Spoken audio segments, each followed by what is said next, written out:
जब साल 2012 में इंडिया अगेंस्ट करप्शन के गर्भ से आम आदमी पार्टी का जन्म हुआ तो ये भारतीय राजनीति में वैकल्पिक राजनीति की उम्मीद बनकर उभरी। लेकिन बीते 14 वर्षों का इतिहास बताता है कि इस पार्टी ने जितनी तेजी से सफलता की सीढ़ियां चढ़ी, उतनी ही निर्दयता से अपने उन नायकों को पीछे छोड़ दिया जिन्होंने इसे खड़ा किया था। कुमार विश्वास, प्रशांत भूषण, योगेंद्र यादव, आशुतोष, अलका लांबा, स्वाति मालीवाल और अब राघव चड्ढा।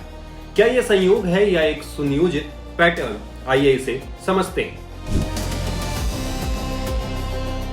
आम आदमी पार्टी की कहानी साल 2011 के अन्ना हजारे आंदोलन से शुरू होती है। अरविंद केजरीवाल, किरण बेदी, प्रशांत भूषण, योगेंद्र यादव और कुमार विश्वास जैसे लोग एक मंच पर थे।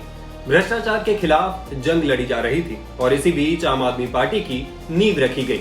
साल 2012 में पार्टी बनी। साल 2013 में दिल्ली विधानसभा में 28 सीटें जीती। 2015 में पूर्ण बहुमत। लेकिन सत्ता की मलाई चखते ही आंतरिक कलह शुरू हो गया। पार्टी का मूल मंत्र था स्वराज और आंतरिक लोकतंत्र। राष्ट्रीय परिषदें होनी चाहिए थी जहां हर बड़ा फैसला सर्वसम्मति से होता। लेकिन साल 2015 के दिल्ली चुनावों के बाद ये सिर्फ कागजों पर रह गया। केजरीवाल ने सत्ता का केंद्रीकरण शुरू कर दिया। संजय सिंह, मनीष सिसोदिया, सत्येंद्र जैन जैसे नजदीकी बन गए। बाकियों के साथ बागी करार देकर उन्हें बाहर का रास्ता दिखा दिया गया। ये पैटर्न आज राघव चड्ढा तक पहुंचा है, जिन्हें 1 अप्रैल 2026 को राज्यसभा में उपनेता पद से हटा दिया गया। आइए नेताओं के बारे में एक एक कर जानते हैं।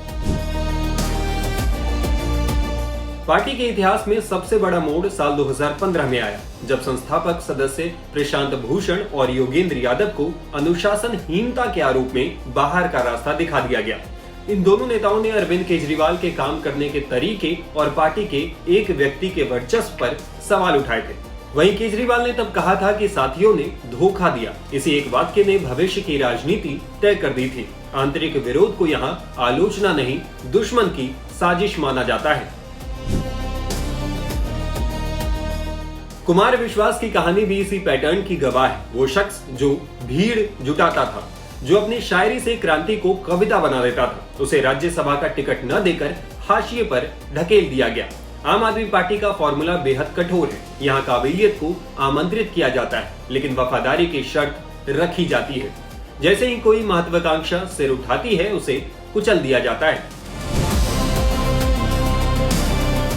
आपकी तेज तर्रार नेता शाजिया इल्मी ने साल 2014 में ही ये कहते हुए इस्तीफा दे दिया था कि पार्टी में गुटबाजी बढ़ गई है। फिर बाद में वो बीजेपी में शामिल हो गई थी। साल 2017 में आपके शुरुआती नेताओं में से एक कपिल मिश्रा का भी पार्टी की नीतियों से मोह भंग होने लगा और उन्होंने पार्टी छोड़ दी थी। इसके बाद साल 2019 में मिश्रा बीजेपी में शामिल हो गए। टीवी पत्रकारिता छोड़ राजनीति में आए आशुतोष ने हर मुश्किल दौर में केजरीवाल का बचाव किया, लेकिन उन्हें भी पार्टी छोड़नी पड़ी।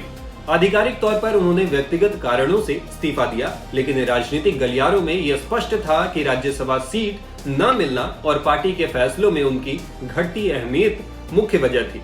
बाद में उन्होंने ये भी खुलासा किया कि उन्हें अपने नाम के साथ जाति जोड़ने के लिए मजबूर किया गया था। आपने शुरुआती दौर में महिलाओं को बढ़ावा देने का दावा किया, लेकिन अलका लांबा ने साल 2020 में इस्तीफा दे दिया। वजह पार्टी में पुरुषवादी संस्कृति और टिकट वितरण में भेदभाव। लांबा ने कहा, मैं भाजपा में नहीं जा रही, लेकिन आपने महिलाओं को धोखा दिया।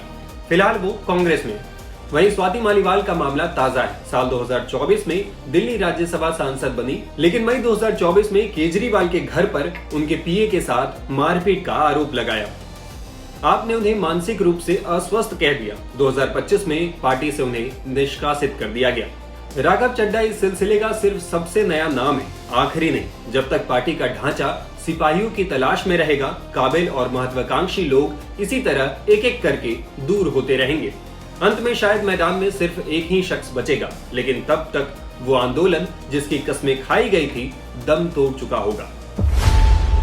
खबरों की रणभूमि में यहाँ शोर नहीं, सोच लड़ती है। जहां शब्द नहीं, फैक्ट्स वार करते हैं और हर सवाल खोलता है सच की नई परत।